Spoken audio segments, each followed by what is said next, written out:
This is a video on how to change the four-wheel drive actuator on a 2000 Toyota Tacoma.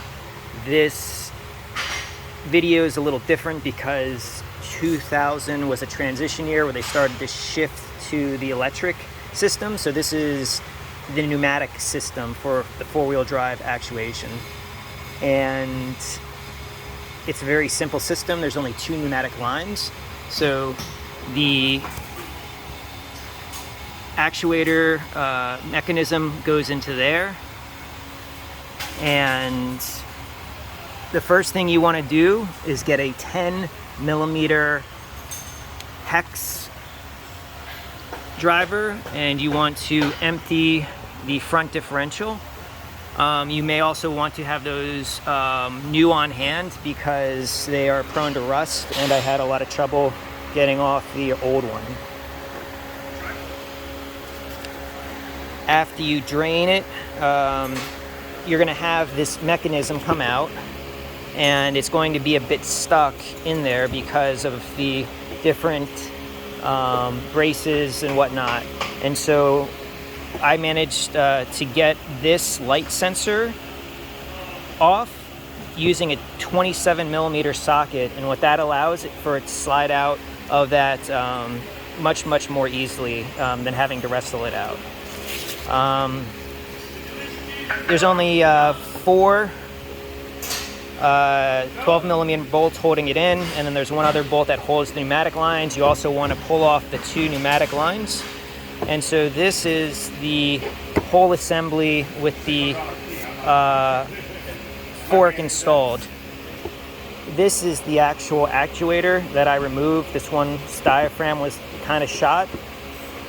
And what you have to do is remove these two bolts on this assembly, and those two bolts will allow this to be removed. And then there's a third bolt here. Oh, no, it's actually on this body here.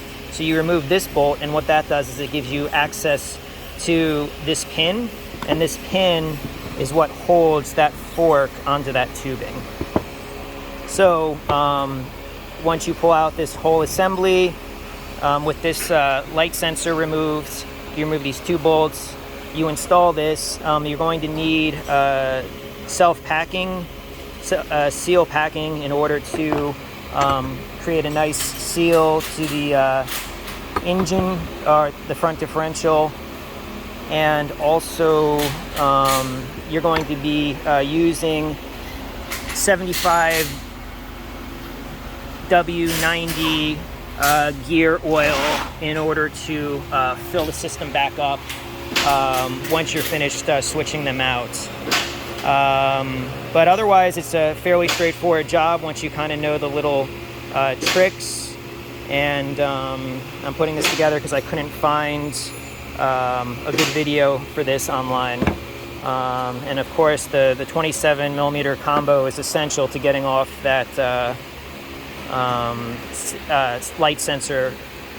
The other trick that's worth noting is that with the vehicle in drive on the lift, you can reach in and manipulate the collar. So right now with the collar to the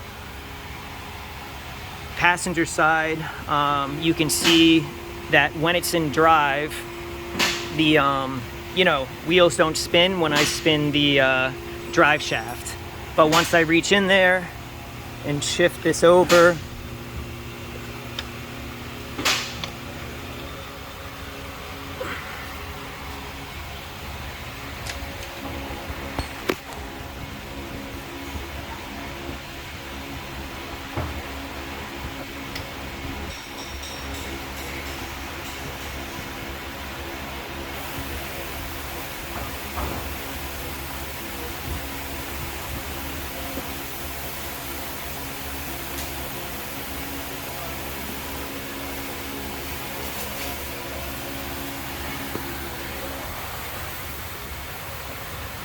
okay, so now that I've shifted it over, you just needed to finagle it a little bit. When I turn the drive shaft, both the front wheels are engaged. And so now when I slide this over,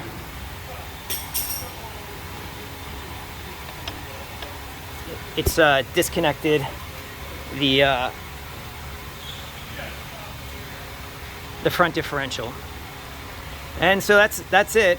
And so this is good to know because you know what position to have the that little collar in, because when I turned off the car it was in high 2, and so now it'll be back into high 2.